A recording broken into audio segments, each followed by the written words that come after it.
our last exercise of the week, of the day, of the week, you know, all of those things, for ComfyFitness. I'm Ashley. I'm really pregnant.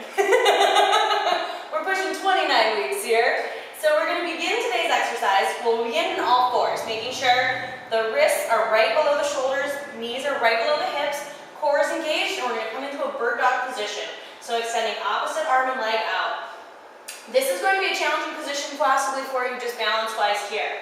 Then keeping that back toe straight down, you're going to bring the leg out to the side and bring the arm all the way down, trying to bring the pinky to the hip. Keeping that shoulder down away from the ear and really squeezing with the lat to bring that arm down to the side.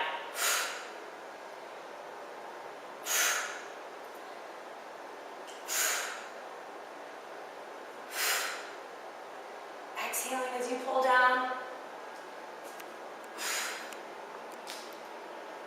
And we have one more on this side. And we're going to switch sides. So, extending opposite arm and leg out again, making sure your core is engaged for balance. And bringing the leg out to the side. Making sure you're not tilting your whole body to the side as you bring the leg out. And you're probably going to feel a change or a difference in your range of motion from side to side, depending on the tightness in your hips, the tightness in your glutes, depending on how you sit at work. And one more on this side. And we're going to rest for 30 seconds. So we're doing 12 on each side with a rest of 30 seconds in between.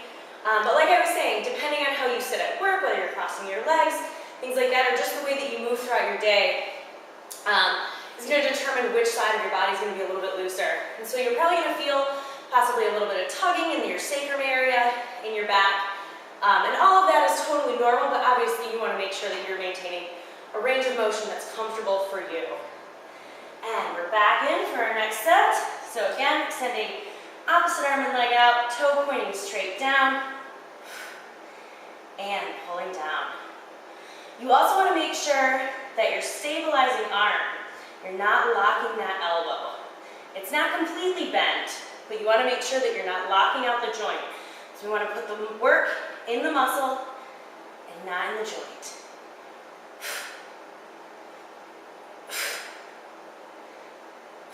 And one more on this side. Good. Placing the other hand back down. And again, opposite arm and leg. Toe pointing straight down. Trying to bring that pinky to the hip.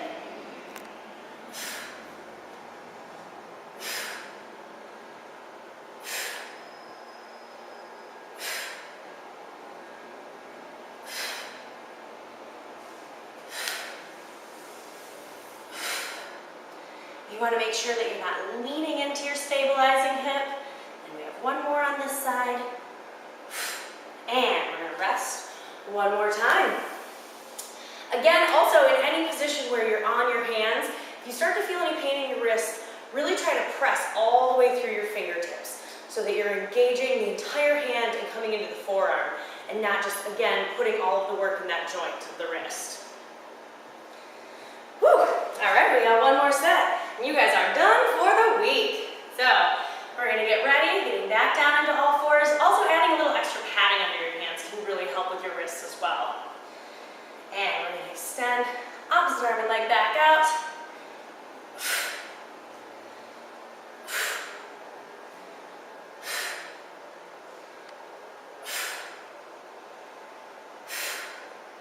Really keeping that core engaged to keep yourself balanced.